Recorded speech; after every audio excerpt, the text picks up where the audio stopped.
신약성경 야고보서 3장 1절에서부터 18절까지입니다.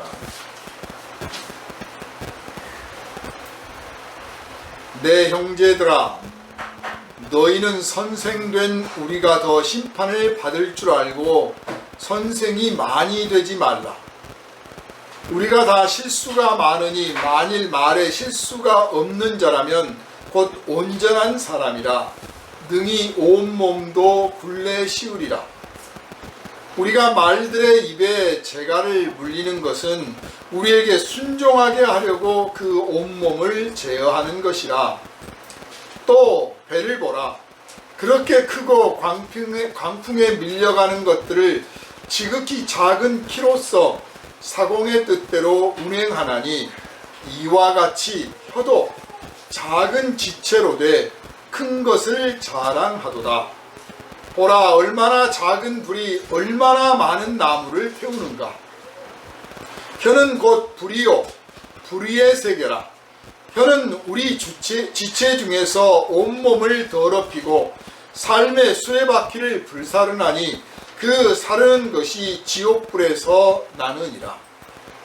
여러 종류의 짐승과 새와 벌레와 바다의 생물은 다 사람이 길들일 수 있고 길들여 왔거니와 혀는 능히 길들일 사람이 없나니 쉬지 아니하는 악이요 죽이는 독이 가득한 것이라.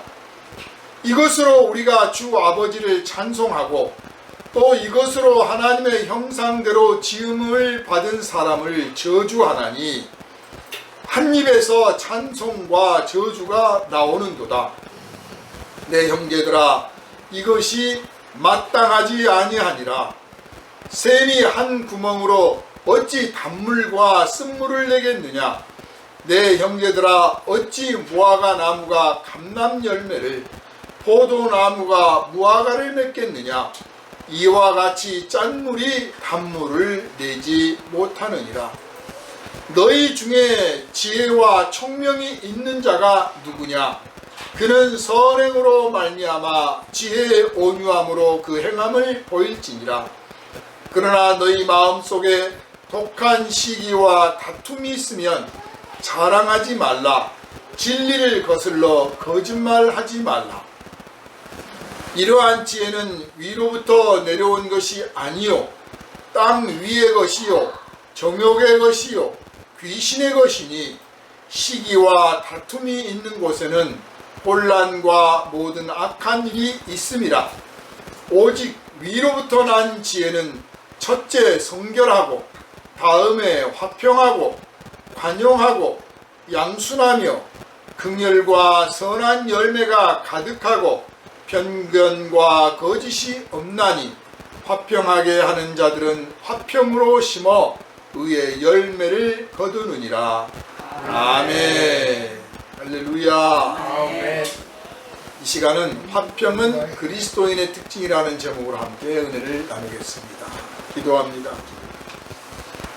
거룩하신 주님, 이 시간 성령께서 각 사람에게 감화와 감동을 부어주시고 하늘부터 내려오는 지혜와 지식을 얻게 하시며 뜨거운 사랑과 올곧은 믿음을 갖게 해주셔서 흔들리고 흔들리는 인생을 바로잡고 비틀거리는 인생을 바로잡고 허덕이고 허덕이는 인생을 올곧게 세워서 하나님 기뻐 받으실 춤을 추며 사는 인생으로 변화받게 하여 주시옵소서.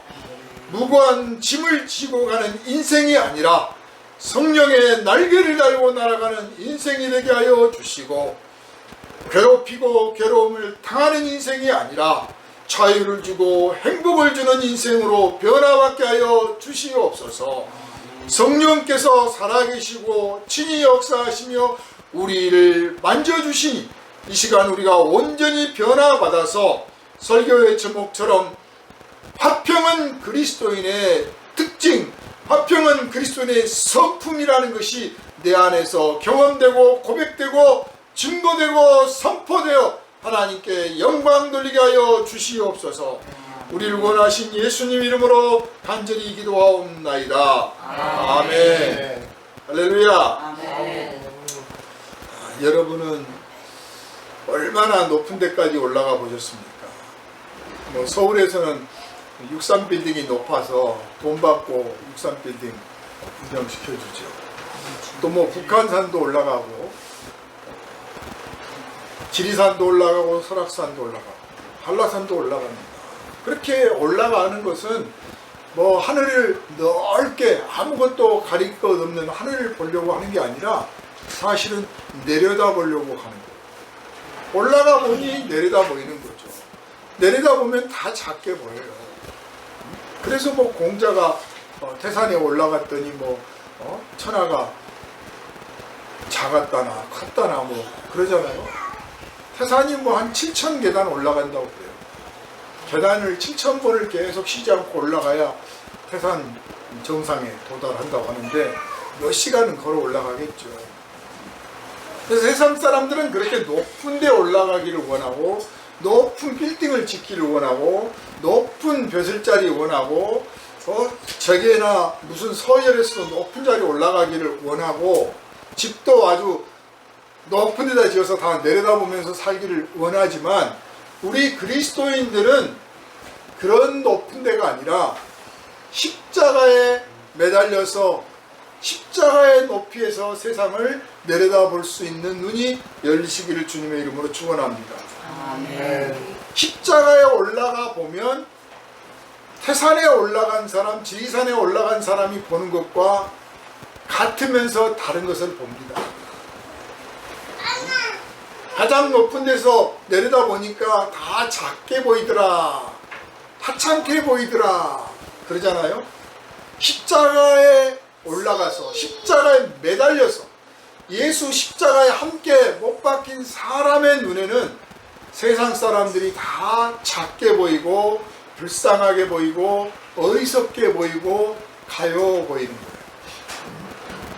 그러나 십자가에 매달리지 않고 십자가를 올려다만 보고 있으면 세상 사람들이 다 잘나 보이고 대단해 보이고 나도 잘나 보이고 대단해 보이고 그래서 너만 잘났냐 나도 잘났냐 나도 잘났다 해가면서 서로 부딪히고 싸우고 네 것과 내 것이 어떻게 차이가 나느냐 견주어보고 내 것 많이 만들려고 쟁탈을 벌이게 되는 것입니다. 우리는 예수 십자가에 함께 못 박혀서 예수가 아버지여 저들을 불쌍히 여기소서 저들은 저들이 하는 짓을 모릅니다 라고 하셨던 것처럼 예수와 함께 십자가에 못 박혀서 이 십자가 아래에 있는 사람들을 불쌍히 볼 줄 아는 불쌍하게 여길 줄 아는 눈이 확 열려서 날마다 저들을 불쌍히 보고 저들을 위해 기도하고 저들을 위해서 내가 무엇을 줄 수 있을 것인가, 내가 공부를 해도 내가 돈을 벌어도 내가 무슨 재능을 나타내도 무엇을 하든지 간에 나 잘 먹고 잘 살고 나 성공하려고에 그치는 게 아니라 내 것을 가지고 좀 더 많은 사람을 살리고 돕고 많은 사람과 나누고 많은 사람들을 이롭게 하는데 조금이라도 이바지하고자 하는 밑바닥에 십자가 정신이 꼭 깔려있기를 주님의 이름으로 부탁을 드립니다. 십자가에서 내려다보면 그 바글바글 살아가는 인생들이 서로 얽히고 설키고 부대껴가면서 살아가는데 그 살아가는 모습들이 참 가엾기도 하지만 또 아름답게 보이기도 합니다. 한 사람 한 사람을 가치 있게 보게 되고 한 사람 한 사람의 아름답고 귀한 것을 보게 됩니다. 그래야 십자가를 질 수가 있어요. 인간은 언제부터 이렇게 모여 살았을까요? 물고기들은 알에서 부화되자마자 본능적으로 뭉쳐 다닙니다. 왜냐하면 자기들을 잡아먹으려 하는 큰 물고기들에게 조금이라도 자기를 숨기고 싶어서 그래요. 서로의 뒤에 숨는 거예요. 그렇게 해서 안전을 도모하죠. 뭉쳐야 산다고 생각을 합니다. 사람은 왜 그럴까요? 사람은 뭉쳐야 살고 약육강식이니까 강자로부터 약자를 우리 스스로를 보호하기 위해서 뭉치는 것입니까? 그거는 동물적인 본능이고요. 인간이 서로 모여 사는 이유는 하나님의 형상을 닮았기 때문에 그래요. 이 점을 알아야 됩니다. 하나님의 형상을 닮았기 때문에 거룩하신 성삼일체 하나님께서 서로 사랑하고 하나가 되어 계시는 그 하나님의 거룩한 성품을 우리에게 조금 나눠주셨기 때문에 인간은 서로 사랑하고 서로 존중하고 서로 아끼며 서로 돕고 서로 보살피고 서로 자기 것을 주어서 상대를 이롭게 함으로써 자기 것을 가져가는 그런 방식으로서 사회를 구성함으로써 인간은 삶의 가치를 누리고 삶의 영광을 누리게 하나님이 만들어 놓으셨기 때문에 그래요. 뭐 짐승들로부터 보호받고 뭐 기후에서 안전함을 택하기 위해서 뭉쳐있는 게 아니라 그건 부차적인 것이고 나중에 인간 사회가 하나님이 주신 질서와 사랑을 누리지 못하고 깨졌을 때 이제 약자들이 뭉치고 뭐 위험에 노출됐기 때문에 인간들이 뭉치는 것은 부차적인 것이고 원래는 서로 사랑하고 사는 이 가치를 하나님께서 인간의 양심에 심어 두셨기 때문에 인간들은 서로 모여서 사회를 이루고 살게 되었다. 이게 천국이에요. 하나님의 나라예요. 이것을 회복하고자 하는 것이 예수 십자가예요. 그래서 우리가 누구를 이용하고 내가 이용당하고 뭐 기꺼이 서로 거래를 해서 그래서 내 생존을 보장받고 내 안전을 보장받고 그래서 뭉쳐야 되고 그래서 가족이고 그래서 친구고 그래서 뭐 마을을 이루고 이런 식의 아주 동물들과 비슷한 수준이라면 아직 우리가 하나님 나라를 맛보지 못한 거예요. 내 이웃이 강자든 약자든 심지어는 나의 원수든 나를 해치는 자이든 간에 기꺼이 내가 그와 한 사회의 구성원이 되기를 마다하지 않고 받아들이고 그렇게 해서 한 사회를 이루어서 내가 그를 먼저 인정해주고 존중해주고 아껴주고 용서해주고 사랑해주고 축복해줌으로써 함께 하나님이 부어주신 그 하나님의 형상을 함께 서로 맛보면서 당신이 하나님의 형상을 닮았군요. 당신이 하나님의 형상을 더 많이 닮았습니다. 이렇게 서로 인정해가면서 살아가는 그 세계를 지향해 갈 때 이것이 진짜 하나님이 원하시는 사회라는 것을 우리가 마음에 심어두고 이것을 누리고자 하고 이것을 회복하고자 하고 이것을 가르치고 이것을 이루고 이것을 내 친구들 사이에서 내 가정에서 내 교회에서 먼저 이루어가려고 노력하는 것, 이게 그리스도인의 올바른 자세다 이렇게 생각하시면 틀림이 없을 것입니다. 하나님의 형상을 닮은 존재이기 때문에 우리가 사회성을 갖게 된 거예요. 그거 하나입니다. 이 점이 예수님께서 십자가에 못 박히기까지 하나님의 아버지의 뜻에 순종하였던 것이고 이 땅에 이 죄인들을 품으시고 용서하시고 그들을 위하여 십자가를 지실 수 있었던 용기요 사랑이요 믿음의 근거였어요. 하나님의 형상을 닮은 사람들이다. 하나님의 형상을 닮은 사람으로 창조되었으니 내 기꺼이 너를 위해서 내가 십자가 지마. 사실 우리가 몰라서 그렇지 이 범죄자의 세계들을 좀 조금만 들여다보면 범죄자들에 대한 기록들, 뭐 재판 기록들, 무슨 사건 기록들 조금만 들춰보면요 인간이 얼마나 추악한지 막 몸서리가 쳐질 정도입니다. 말도 못할 흉악한 죄인들이 많아요. 그냥 뭐 일반 형법상의 죄인들은 말할 것도 없고 또 뭐 정치적인 목적으로 탐욕으로 권력을 쟁취하기 위해서 또 얼마나 많은 사람들을 죽이고 온갖 그럴듯한 명분을 내세우면서 얼마나 많은 사람들을 학살하고 폭력을 행사하고 잔인하게 막 인간을 대했습니까? 정말 치를 떨 정도입니다. 하나님께서 인간 세상을 내려다보시면 정말 입이 안 다물어지실 거예요. 내가 만든 이 창조물, 이 피조물들이 이렇게 추악하단 말인가, 이렇게 악랄하단 말인가, 그럴 거예요. 그런 인간 세상에 예수님이 오셨어요. 뭐가 좋다고, 뭐가 이쁘다고, 딱 한 가지만 보신 거예요. 애초에 창조될 때 하나님의 형상을 닮은 존재로 창조되었다. 그 한 가지 보시고 그거 내가 회복해 줘야겠다. 그걸 잃어버려서, 그 하나님의 형상을 잃어버려서 저놈이 저러는 거야. 우리가 뭐 속된 말로 뭐 죄는 미워하되 사람은 미워하지 마라, 뭐 그런 말 하잖아요. 참 그럴듯한 말입니다. 저는 죄도 미워하고 사람도 미워해요. 그래서 잘 안 돼. 그런 말들이 이해가 안 돼요. 그런데 너희의 그 흉악한 죄를 미워할 뿐만 아니라 너희도 미워. 그런데 너희가 하나님의 형상을 잃어버렸기 때문에, 너희가 하나님 앞에서 죽었기 때문에 그러는 거야. 내가 그걸 살려주겠다. 그래서 나를 믿고 내 이 손길을 잡는 사람, 내 십자가를 바라보고 나를 따라오는 사람, 그 사람에게는 적어도 그 사람에게만큼은 내가 기회를 줘야겠다. 이게 예수님의 뜻입니다. 그 안 오는 사람은 이제 자기가 지은 값으로, 아니 자기 안에 그 가득한 그 악한 것으로 그 악한 인생을 살다가 그 악한 자에게 내려지는 벌을 결국은 받게 되겠죠. 그러나 우리가 그렇게 예수 믿게 된 것처럼 이렇게 기회를 주신 것을 우리가 붙잡게 됐으니 얼마나 감사할 일입니까?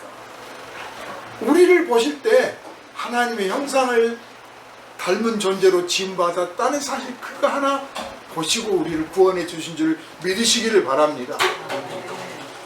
그래서 십자가까지 지신 거예요. 그래서 우리도 이제 예수를 믿는 사람이 달라졌다. 뭐가 달라졌느냐? 예수 믿었더니 팔자가 고쳐져가지고 사업이 잘 되더라. 예수를 믿고 맨날 기도하더니 사업이 잘 되더라. 병이 나았다더라. 어쨌다더라 저쨌다더라. 이게 아니라 이건 뭐 부수적인 거고 사실 천국 갈 때 갖고 가지도 못할 것들이에요. 십자가에서 내려다보는 눈. 그 십자가가 어딥니까? 하나님 나라예요. 이스라엘 백성들이 애굽에서 나올 때 하나님께서 법궤를 만들게 하셨습니다. 법궤. 그리고 그 법궤 안에다가 십계명이 새겨진 석판과 만나와 뭐 이렇게 하나님의 거룩함을 나타내고 하나님의 은혜를 나타내고 하나님의 엄중한 심판을 나타내는 것들을 법궤 안에 담게 하시고, 이 법궤 위에를 뭐라고 부르셨냐면 시은좌 또 속죄소라고 불렀어요. 시은좌, 속죄소, 그 법궤 뚜껑을, 그리고 거기에 그룹들이 그룹 형상을 만들어서, 즉 천사의 형상을 만들어서 그것을 옹이하고 지키고 있도록 했습니다. 그 사람의 지은 죄를 용서받는 장소, 그래서 거기가 지성소예요. 가장 거룩한 곳이에요. 왜 가장 거룩한 곳이냐? 거기서 하나님이 사람을 만나는 곳이기 때문에, 하나님이 사람을 만나주시는 곳이에요. 그런데 사람은 어떤 사람이든지 의인이 없어서 하나님을 감히 만날 수 없기 때문에 하나님께서 피 흘림으로 죄를 용서하심으로 만나주시는 거예요. 우리가 하나님을 만난다, 하나님을 만날 기회가 있다. 여러분, 대통령을 만난다, 뭐 만나고 싶지 않은 분도 있겠죠. 무슨 뭐 재벌 총수를 만난다. 그러면 여러분 딱 한마디 소원 한 가지만 부탁을 드리면 들어준다 그랬을 때 여러분 무슨 소원을 빌고 싶어요? 대통령을 만나면 한 가지 소원을 말하면 그거 들어주십니다. 그 권력 안에서 들어줄 거다. 혹은 뭐 재벌 회장을 만나는데 재벌 회장한테 딱 한 가지만 요청하면 그 사람이 힘 닿는 데까지 들어주신다. 그러면 여러분 뭘 요청하고 싶어요? 저 부자 되게 해주세요. 저 뭐 땅이나 한마디 띄워주세요. 뭐 아파트를 하나 주세요. 뭐 등등 여러 가지 있을 거예요. 만약 유명한 명의를 만나게 해준다면 저를 고쳐주세요. 뭐 그러겠죠. 그러나 그 어떤 것보다도요, 그건 미래의 안전을 보장하는 게 아니에요.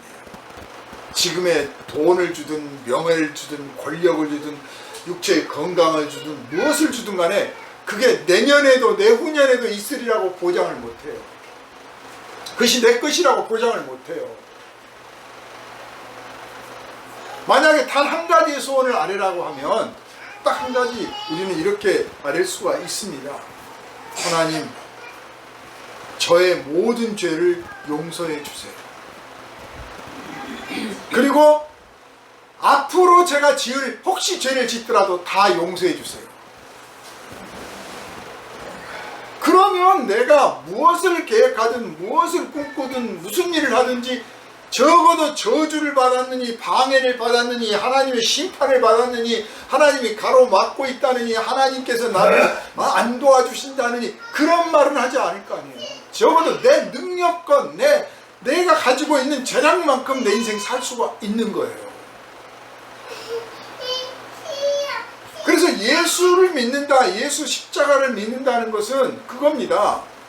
내가 내 인생 돌아보니, 아니 내 인생 앞날을 내가 곰곰이 생각해 보니 내가 지은 죄와 허물이, 아니 내가 알지도 못하는 죄와 허물, 내가 태어날 때부터 갖고 있는 이 더러운 죄악 덩어리, 이 세상 속에서 존재하고 있는 이 상은 내가 꿈꾸는 대로 될 일도 없을 뿐만 아니라 내가 원하지 않은 인생을 살 것이 뻔하고 무엇을 해도 저주받고 무엇을 해도 망할 것으로 결국은 갈 수밖에 없구나. 하나님, 저를 이 죄악 세상에서 건져 주십시오. 하나님, 저의 이 죄된 인생에서 구원해 주십시오 라고 생각하는 그 믿음의 결론에 도달했을 때 예수 십자가가 내 십자가, 나를 위한 십자가가 된다는 것을 깨달으시기를 바랍니다. 그 한 가지면 이제 충분해져 버린 거예요. 그렇다. 내가 올릴 게 뭐 있으며 두려울 것이 뭐 있으며 아쉬울 게 뭐 있으며 모자란 게 뭐 있나.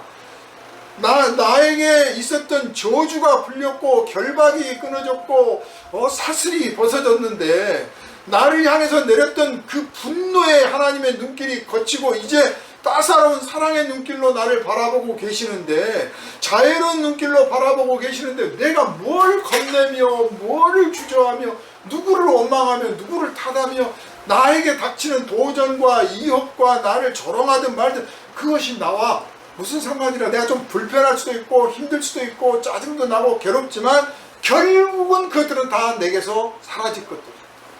다 무너질 것들이야. 시편의 기자가 시편에 계속 반복적으로 노래하고 있는 게 그거예요. 저들 때문에 내가 괴롭힘 당하고 저들 때문에 내가 힘들고 죽겠습니다. 그러나 나는 주님을 사랑하고 주님 나를 사랑하시니 얼마 안 가서 저것들을 다 무너지고 망할 것이고 다 내 곁에서 떠나갈 것이고 내가 굳이 원수를 내가 안 갚아도 내가 저주를 안 해도 스스로 멸망을 할 것이 분명하니 주님, 내가 조금 참고 조금 더 견디겠습니다. 그런 내용이 시편의 내용이에요. 그래서 다윗이나 그 외에 시편의 이 시를 쓰신 분들이 십자가를 직접 맛보지는 못했지만, 예수 십자가를 알지는 못했지만 십자가 상에서 내려다보는 그 눈길을 조금은 맛본 거예요. 그래서 이 시편도 장차 이루어질 예수 십자가의 사건을 예언하고 있는 예언서에 들어갑니다. 시편이죠. 그래서 예수님이 십자가에서 시편의 말씀을 고백을 했던 것이죠. 자, 사랑하는 여러분, 이 십자가에 매달린 십자가의 눈으로 세상을 바라보면 정말 다르게 보이게 될 겁니다. 저는 하루라도 빨리 이 눈이 여러분에게서 열려져서 한 사람 한 사람 대할 때, 이 사회를 대할 때 뭐 누가 옳다, 누가 그르다, 누구 어떤 정의가, 이 정의가 진짜 정의고 저 정의는 가짜 정의고 미국이 옳고 뭐 러시아가 옳고 뭐 이런 식 논리가 아니라 십자가에서 내려다보니 참 가련하구나, 참 불쌍하구나, 내가 저들을 위해서 무엇을 할까, 내가 어떤 기도를 해야 할까, 이렇게 큰 그릇, 우주를 품은 심령 되기를 주님의 이름으로 축원합니다. 그럼에도 불구하고 이런 십자가 은혜를 받았고 십자가 은혜를 입고 있는 우리임에도 불구하고 참 우리가 통제하지 못하는 게 우리의 혀예요. 툭 하면 그냥 분노의 말이 나오고 저주의 말이 나오고 원망의 말이 나오고 막 교만한 말이 쏟아지고 정말 이 통제가 안 돼요. 말 한마디로 천냥빛을 감는다는데 사실 원수 맺는 것도 말 한마디로 맺어요. 별거 아닌 것도 큰 사건이 될 수 있어요. 제가 아주 뭐 한 20년 전쯤인가요? 정말 작은 사건인데요. 길 가다가 앞에서 막 오는 청년하고 탁 부딪혔어요. 내가 이쪽으로 가려니까 저도 이쪽으로 가려고, 내가 이쪽으로 가려니까 저도 이쪽으로 가려고. 그럼 몇 번을 왔다 했어. 근데 내가 에이씨 그랬어요. 그 친구도 인상이 빡 험악해졌어. 그리고 이제 지나갔어요. 그러고 나서 내가 왜 거기서 에이씨 그랬을까? 그냥 웃었으면, 지가 일부러 그런 것도 아니고 나도 저도 그렇고 서로 피하려고 그러는데 내가 그냥 웃으면서 우리 인연이 뭐 됐나 보네 뭐 이렇게 할 수도 있고, 아니면 그냥 앞만 안고 그냥 웃고 지나가도 충분한데 왜 내가 여기서 아씨 그랬을까? 나는 그거밖에 안 되는 사람이야. 그 잠깐 몇 초도 안 되는 그 사이에 인내를 못하고 그 사이에 내 앞길 좀 가로막았다고 짜증을 내는 그것밖에 안 되는 사람인가. 아주 두고 후회를 했고요. 지금까지도 그걸 기억을 해요. 지금까지도. 우리 입술 한번 잘못 놀린 것으로 하루 종일 그 친구도 아마 하루 종일 기분 나빴겠죠. 내가 뭘 잘못했는데 아마 집에 돌아가면서 막 화를 벌컥 내고 갔을 거예요. 내가 뭘 잘못했다고 아이씨 그래요. 그러면서 그냥 아이고 우리가 서로 이렇게 서로 양보하려고 하다가 부딪히네요. 웃을 수도 있고 아이고 우리 인연인가 봅니다. 그럴 수도 있고 참 좋으신 분 같아요. 이렇게 피하려고 하는 거 보니까 뭐 그럴 수도 있고, 이런 덕담을 하지는 못할 망정.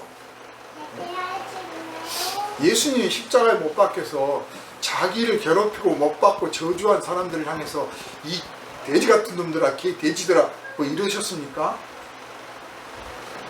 정말 불쌍히 여기셨잖아요.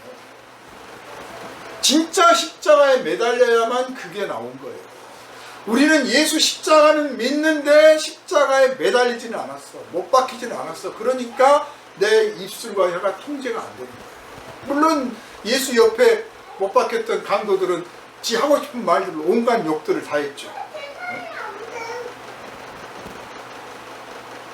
우리가 옆에 강도처럼 되어서야 되겠어요?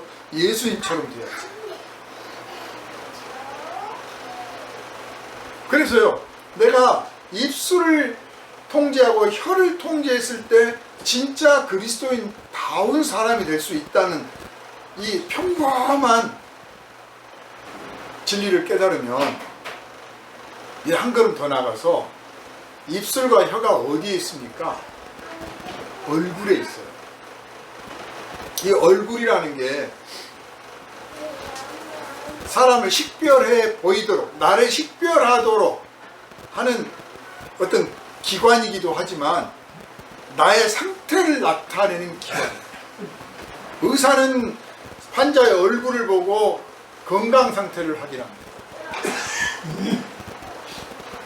피부과 미용사나 뭐 이런 분들은 손님의 얼굴을 보고 피부 어디를 만져줘야겠다, 무슨 연고 써야겠다 그러겠죠. 심리학자는 어떻겠습니까? 얼굴을 보면서 이 사람의 심리 상태가 어떻다, 얼굴에 다 드러나요. 감추었는데 드러나기도 하지만 사실 우리가 얼굴로, 내 표정으로 나의 상태를 알리잖아요. 내 감정의 상태를 보이잖아요. 아주 사소한 눈떨림 하나 가지고도 저 사람이 지금 화가 났는지 안 났는지, 이게 진짜인지 아닌지 나를 비웃고 있는지 아닌지 그 표정 아주 미묘한 근육 하나 가지고도 그냥 느끼잖아요. 어느 것들은 내가 일부러 연기해낼 수도 있지만 또 어떤 것들은 감출 수 없이 드러나는 것도 있습니다. 이 얼굴을 보면서 사실 우리는 서로 인간 관계를 형성해 갑니다.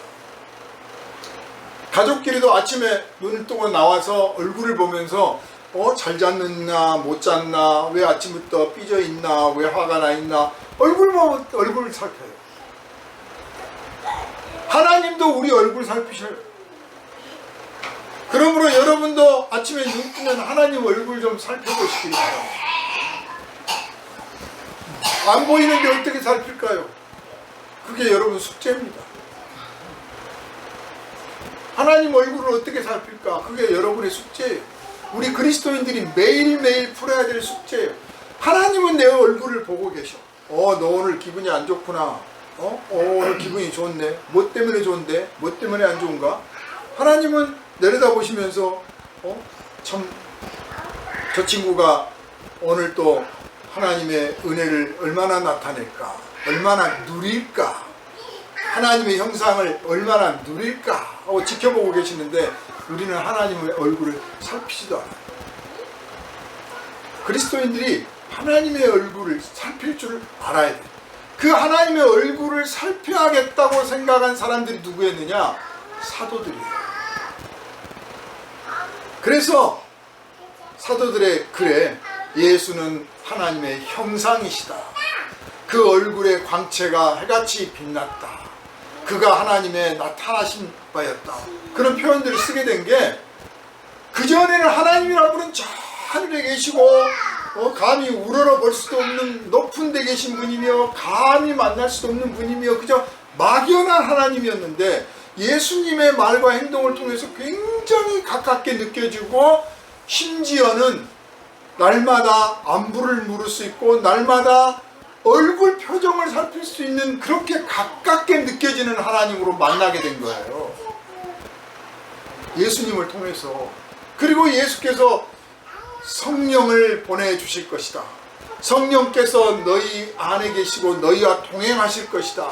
인도하실 것이다. 성령의 음성을 들어라 등등 막 말씀을 하시니까 하나님이란 분은 저 멀리 떨어져 계시는 분이 아니라 아주 나와 가깝게 계시고 내 지척에 계셔서 나를 아시고 나의 형편과 사정을 살피시고 내가 대화할 수 있을 뿐만 아니라 나아가서 하나님 이거 제가 해도 될까요?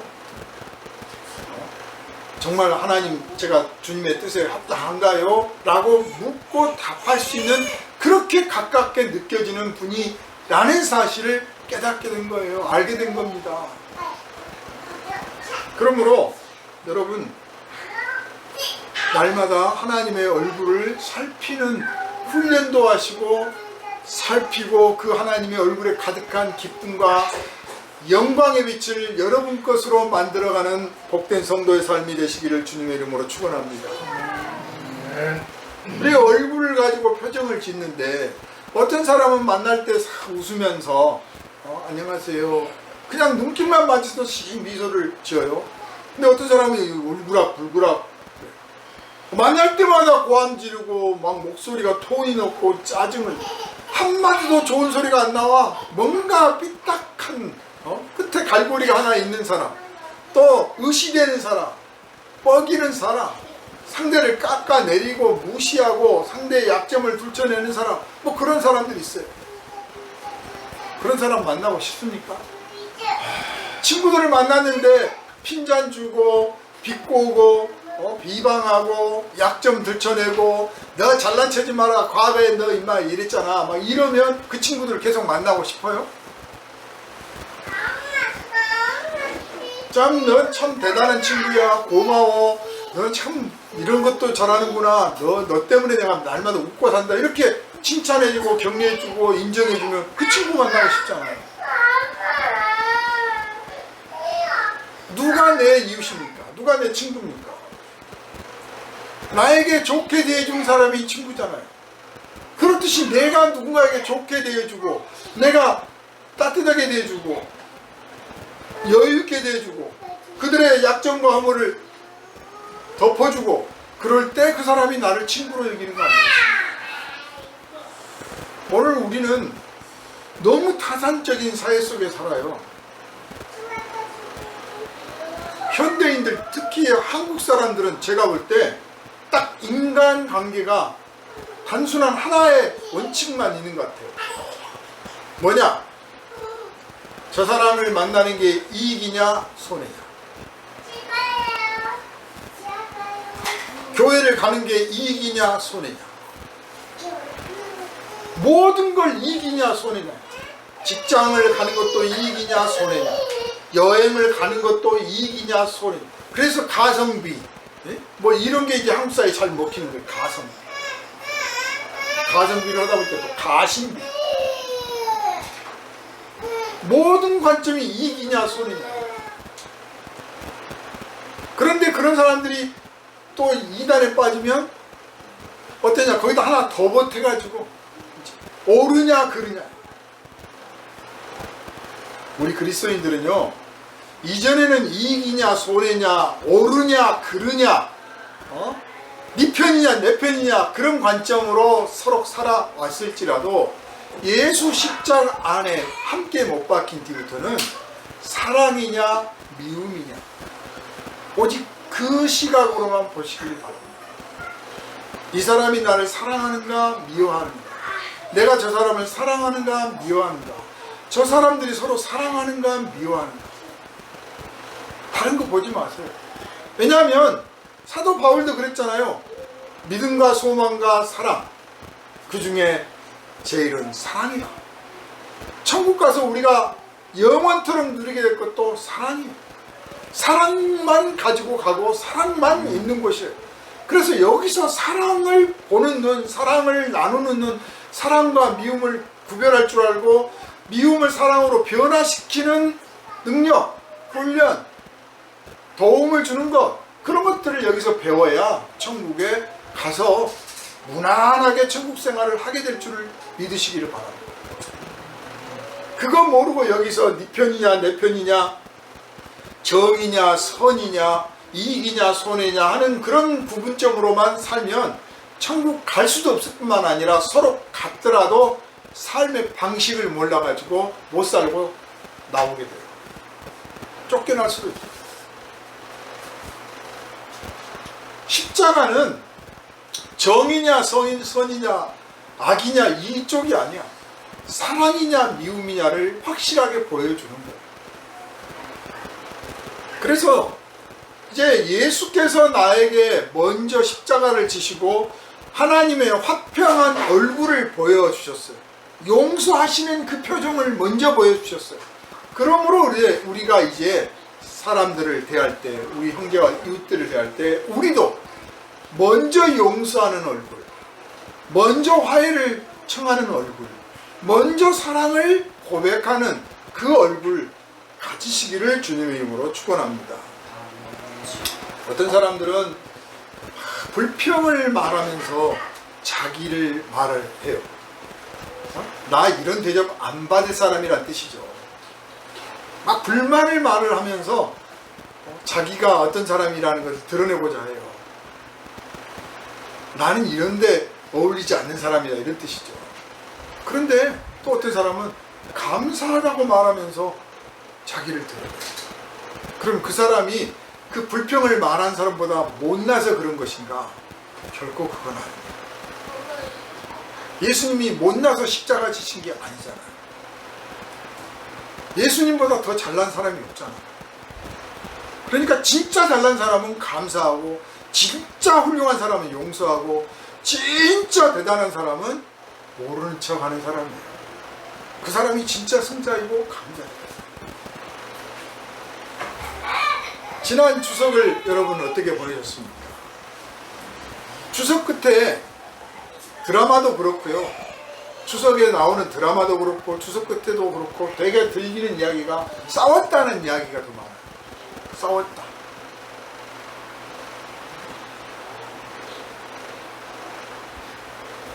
세상 사람들은 만나서 싸워요.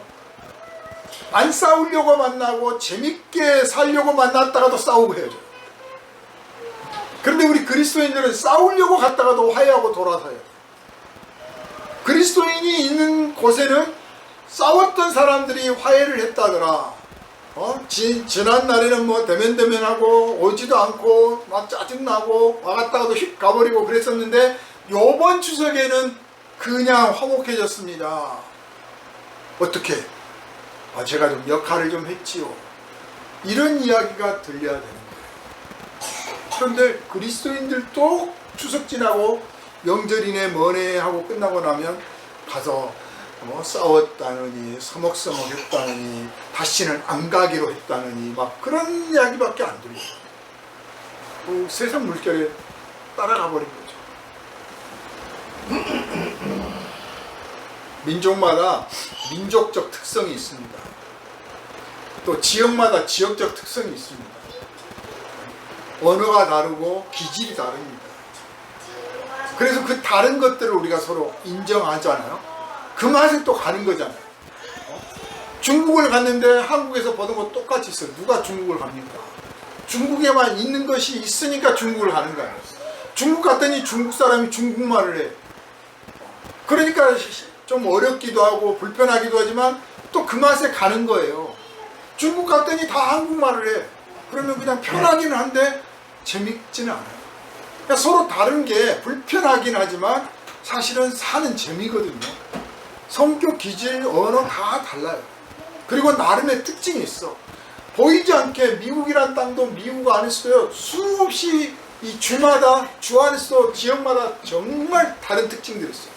우리나라는 사실 교통과 통신이 발달하면서 이제 그것들이 거의 많이 무너진 것 같아요. 우리 학창 시절에 그냥 수학여행 가보면 정말 다른 분위기를 느꼈어요. 딴 세상 사람들을 만난 것 같은 느낌도 받았어요. 처음 제주도 갔을 때는 여기가 다른 나라구나라고 느낄 정도였어요. 그게 나름의 특징들이 있는 거거든요. 그리고 그 특징들을 가지고 사실 관광을 하는 거잖아요. 그래서 호기심을 끄는 거잖아. 그러면 우리 예수 믿는 그리스도인들은 무슨 특징이 있을까요? 여러분이 여러분 자신을 상품으로 만든다면 어떤 특징을 내보이고 싶습니까? 나는 왜 전도를 못할까? 나는 왜 전도를 해도 잘 안 될까? 내가 상품이 좀 약한 게 아닌가 한번 생각할 필요가 있어요. 비즈니스적인 측면에서 상품성, 나에게 상품성이 있는가? 말을 잘해야 되는 건가? 아니에요. 내 안에 그리스도인의 특징이 있어서 그 특징을 상품화 시켰을 때 그것을 사람들이 호기심 있게 보고 또 재밌게 보기도 하고 또 그것 때문에 불편해하기도 하고 싫어할 수도 있지요. 그렇지만 그 특징이 분명할 때 저 사람은 그리스도인이구나 라고 인정하는 것이고, 그리고 그리스도인이 필요할 때, 환자는 아플 때 의사가 필요해요. 네?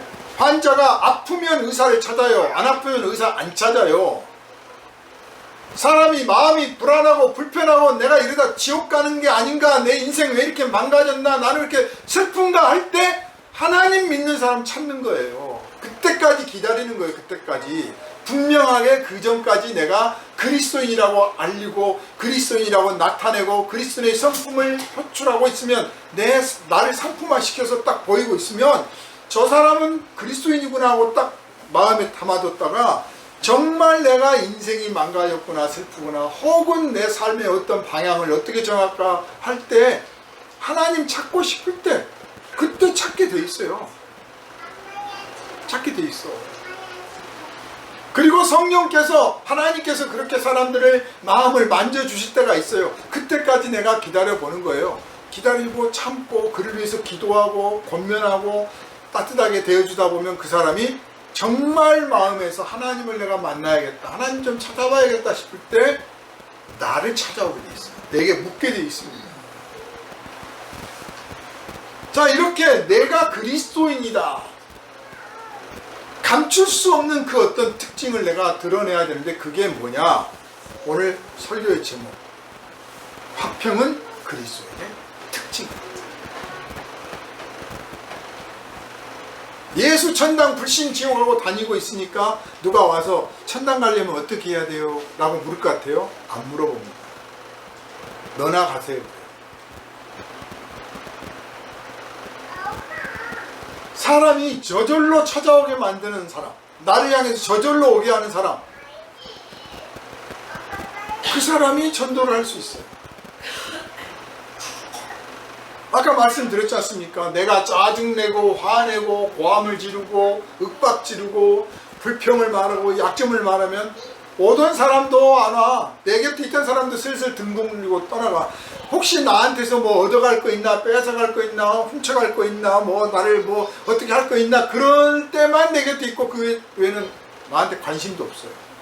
그런데 내가 따뜻하게 대해주고 웃어주고 반겨주고 존중해주고 인정해주고 막 그러면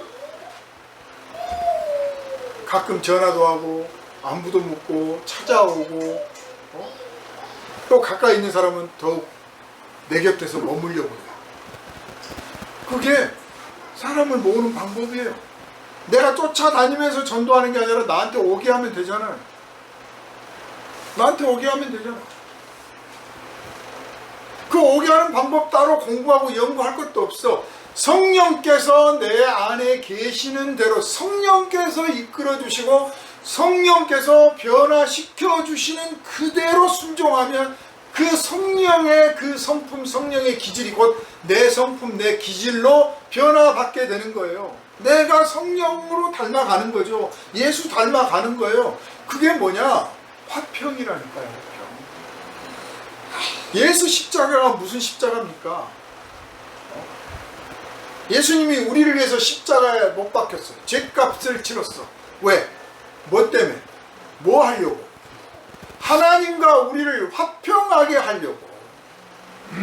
하나님의 원수 되었던 우리를 하나님께서 용서해 주시고 그래서 우리를 따뜻한 사랑의 눈, 용서하신 눈, 화해하신 눈으로 보게 하고 우리는 또 반대로 하나님의 원수된 하나님과 그 원수된 삶을 살았던 우리가 하나님께 돌아와서 하나님을 다시 사랑하고 감사하고 찬양하고 그 따뜻한 사랑의 눈길로 하나님을 바라보게 하는 그 화평을 이루게 하시려고 당신이 십자가 지신 줄 아시길 바랍니다.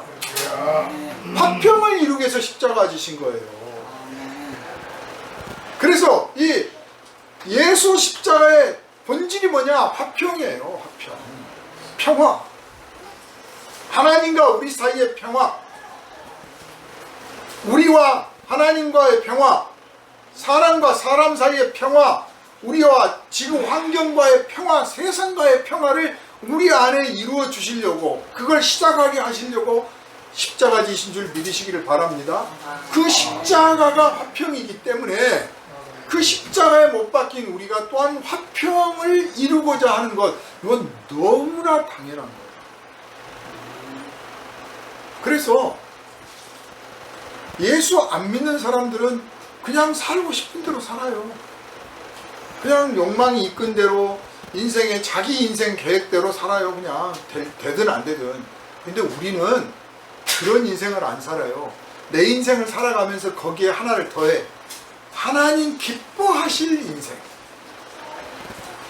그렇다고 성직자가 되고 뭐 하는 게 아니야. 선교사 되고 아니고 그런 길로 갈 수도 있지만 내가 가지고 있는 재능과 능력과 뭘 가지고 내 인생을 살아가면서 그것들을 통해서 그것들을 가지고 그것들 안에서 내 인생 안에서 하나님이 기뻐하실 일을 내가 추구해 가는 걸 그걸 목표로 하고 그걸 기도를 하고 그걸 즐거워하는 것 그거예요.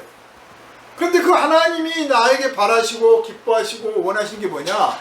너는 돈을 많이 벌어서 선교를 막 하는데 돈을 많이 내놔라. 너는 높은 장관이 돼가지고 무슨 정책을 바꿔라. 이런 거를 원하시는 게 아니고 그런 사람도 한두 명 나올지도 모르겠지만 너는 화평을 이루는 사람이 그거예요. 첫째, 자신과 화평을 이루어요. 자기를 미워하고 자기를 탓하고 원망하고 나는 왜 그럴까 너는 그거밖에 안 되냐고 자기를 미워하는 사람들이 있어요.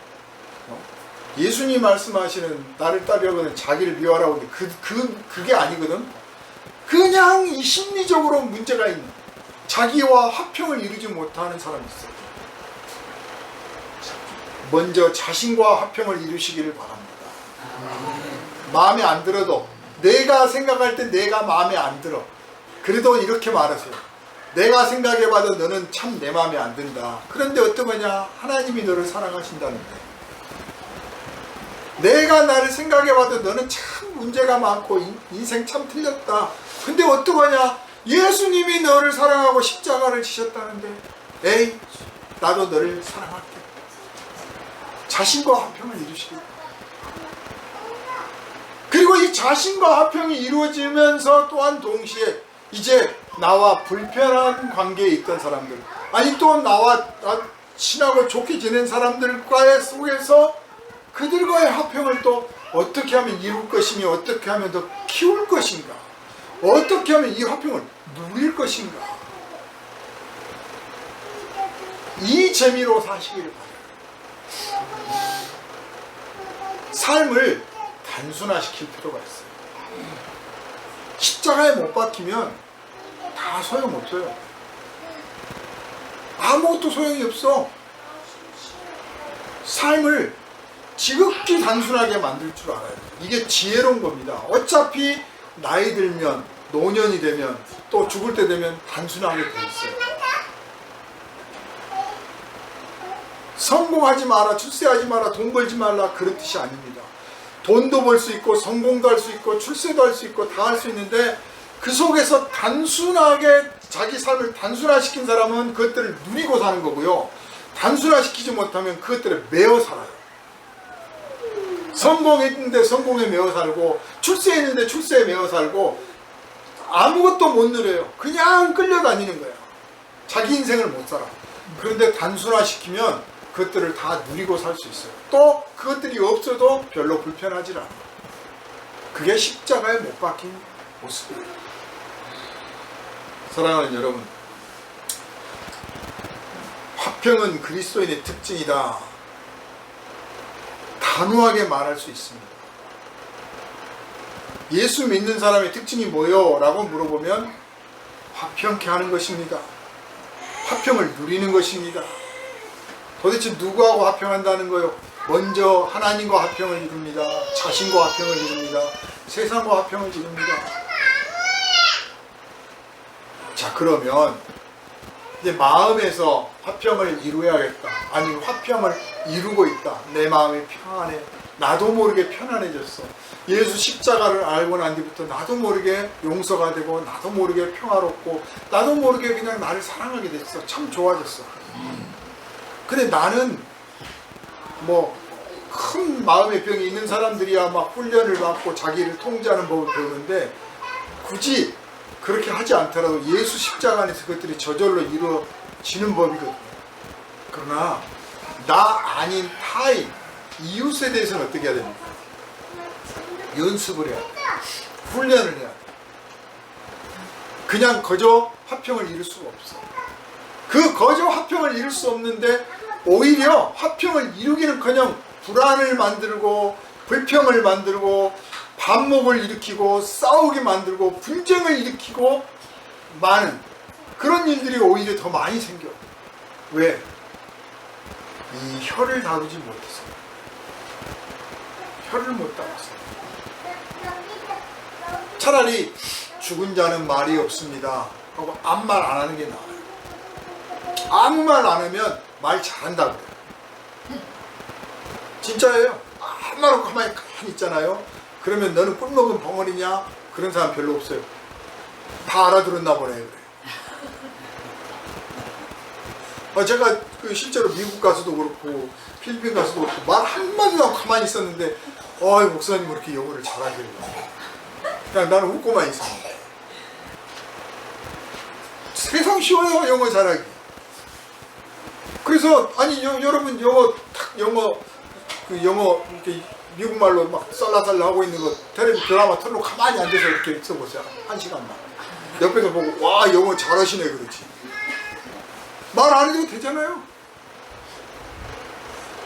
입만 열었다면 불평, 불만, 원망, 자기 자랑, 교만 그런 말 할 바에는 입 다물고 있는 게 낫고 이 입을 어떻게 쓸 것인가 변화받은 입 하나님이 이제 주신 입이니까 거듭난 사람으로 다시 태어난 입이니까 내 입술도 다시 태어났으니까 내가 어디다 쓸까? 찬양, 감사, 칭찬, 존중, 사랑, 용서, 화해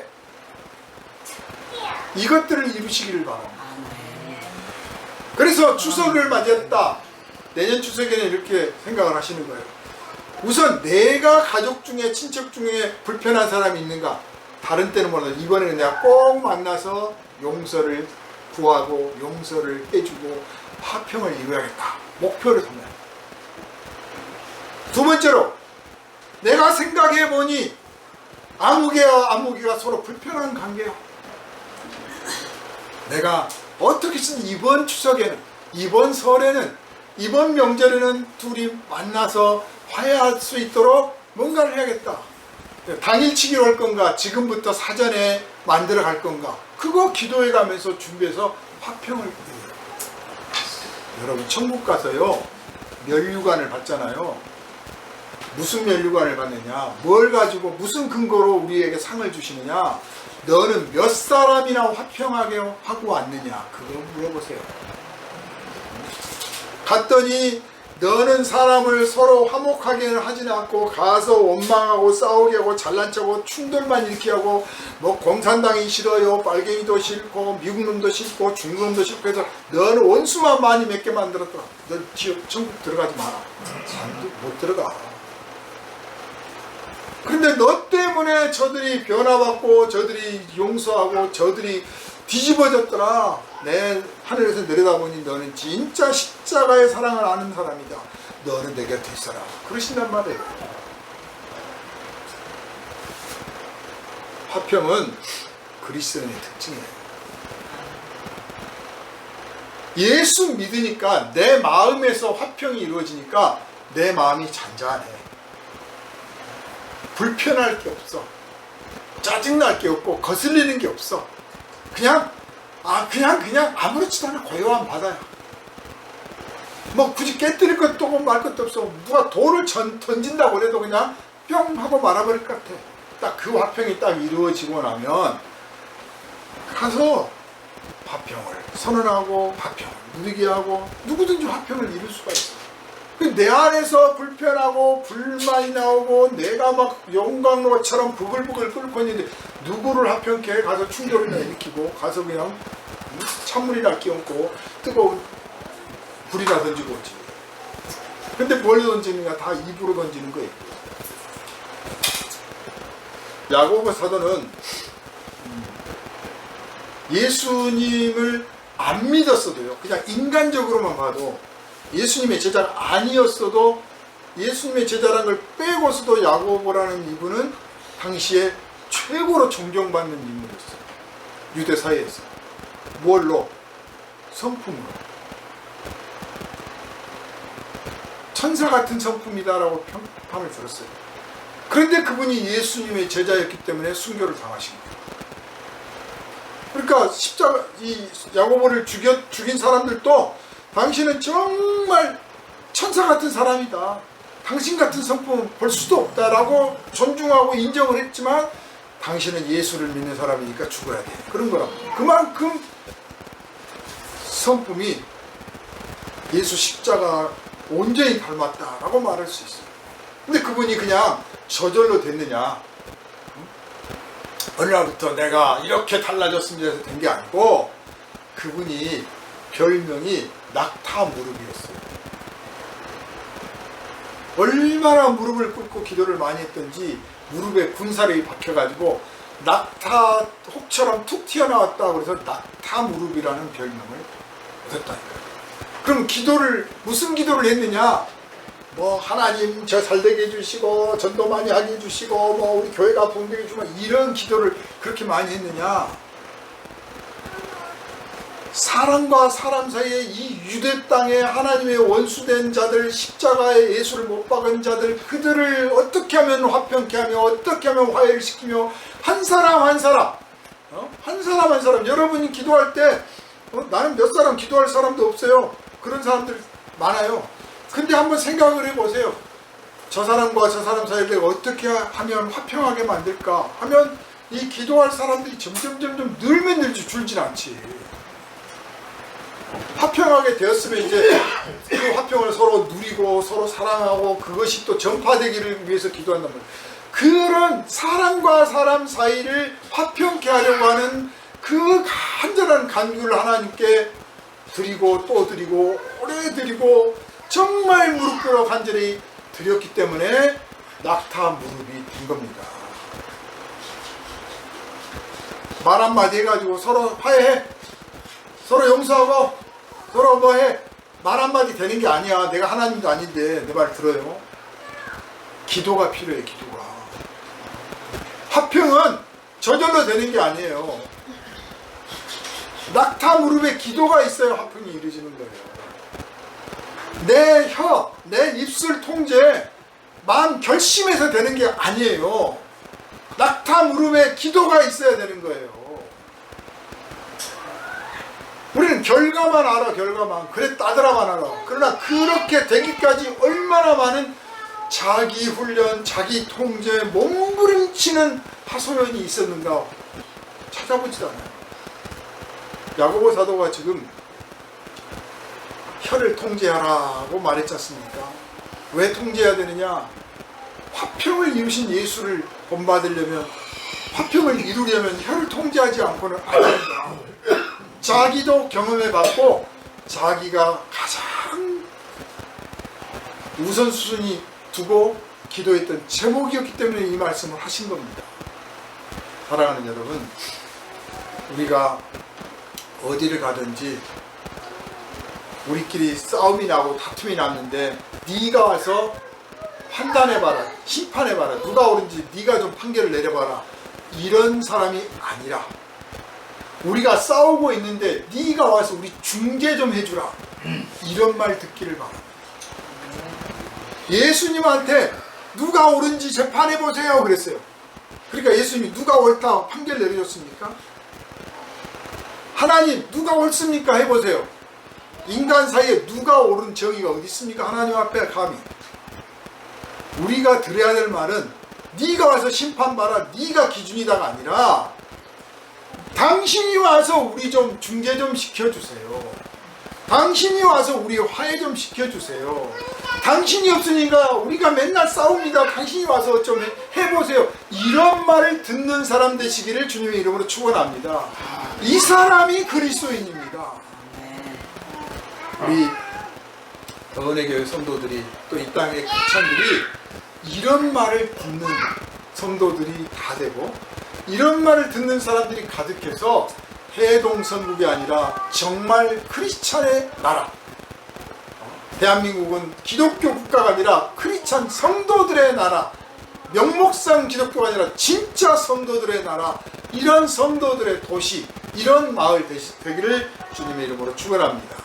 기도합니다. 걸어가신 주님, 우리가 십자가에 못 박혔다는 사실을 늘 기억하게 하옵소서.